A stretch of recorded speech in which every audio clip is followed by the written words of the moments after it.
Mike's on. A little after 3 on what is already the 8th day of November. That is unbelievable when you think about it. How many days, Mons? What we got left? 28? 27? 27? 27. Another week, and then we got the primetime show at the Tiller Center. After that, it's really Thanksgiving's right after that. Next thing you know, boom, boom. The 14th will be at the Museum of Broadcasting, and the 15th, the final show right here on the 15th. I like to say it because my guys start to cry, but I mean, it's Nick in Montclair. What's up, Nick?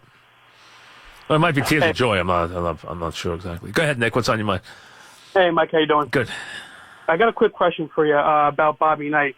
My father went to UConn, graduated in '78, so we're big UConn fans. Sure. Where would you rank Calhoun compared to Bobby Knight and some of the other best coaches in college? I think Calhoun's an all-time great coach. I don't think. Listen, I've always felt. I felt for a long time that Knight was the greatest college coach I ever saw. I always thought he was better than Wooden. I used to argue that, and people used to get mad at me. I used to argue that. I didn't knock Wooden, but I thought that he had so many great players. Knight did not have that kind of talent. Just look at his Indiana teams that were legendary. I mean, there were no Jabars, there were no Sidney Wickses, there were no Bill Waltons. I mean, so he didn't have Richard Washington, Marcus Johnson, Gail Goodrich. There were none of those guys. So the only great player Knight ever had was Isaiah, and Isaiah was a great player, and he won a championship with him. And they only stayed together a short while because they couldn't get along, but they did win a championship together.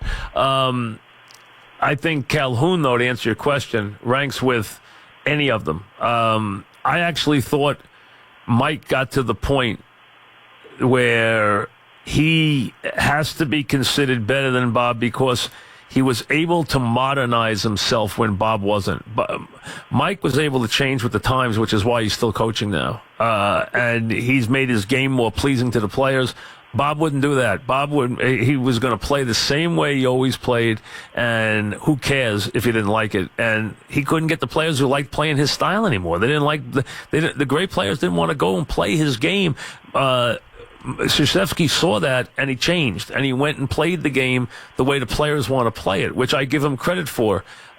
He's even adapted to the one-and-dones when he's had to. So, to me, his adaptability and his even keel makes him even better than Coach Knight. You know, I look at Krzyzewski Knight a lot like I look at Belichick Parcells. I think they're very much alike. I think the two tandems are. I think having known all four of them well, I see that I see the same similarities in the two younger guys and the two older guys.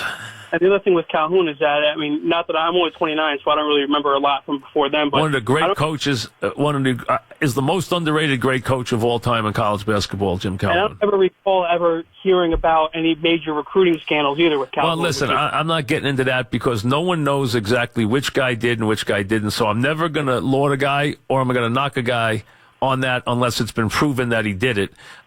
Because we don't know day to day who does what, okay? So if we act like we do, we don't. We don't. Some of them are really good at it, and some of them are really good at hiding it, and some of them don't do it. So, again, I'm not going to get into that. I'm just going to get into coaching.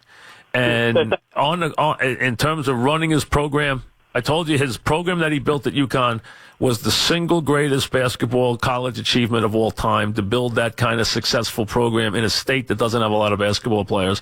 It's the same thing that was done at K-State, but at K-State, they didn't win championships. They'd get to the top 5 in college football, and having no players in the state, one of the great jobs of all time doing that. But I think that what he did at UConn is utterly remarkable, and he was a great big game coach. Absolutely sensational. I thought, some masterpieces. His game against Coach K when he upset the great Duke team was a masterpiece. His game against Georgia Tech was a masterpiece because, Okafor was in foul trouble and he didn't panic. He played that whole first half that way. I mean, he's a great coach. He really is. Absolutely great coach. And he and I started out being the biggest of enemies and wound up very good friends. So it's kind of weird because we really had a tough beginning. We almost got into a fight, and we wound up years later being very good friends. And I have great respect for Calhoun as a coach. He is a great coach. Got bad temper, and you know that. And he's coming back to coach this year. How about that? We got to get him on before I go, Mons. Put him on a list. We got to get him on because he's coaching again. You know, he just loves coaching. I mean, that's what he is. He's a coach. I don't blame him. He's a coach. He likes coaching. Larry Brown likes coaching. Calhoun likes coaching. It's what he is. He's a coach. I watched him coach against Raleigh and Villanova when he had Northeastern, and he took him to 3 overtimes at a Nassau Coliseum game. That was one of the great college games I ever saw.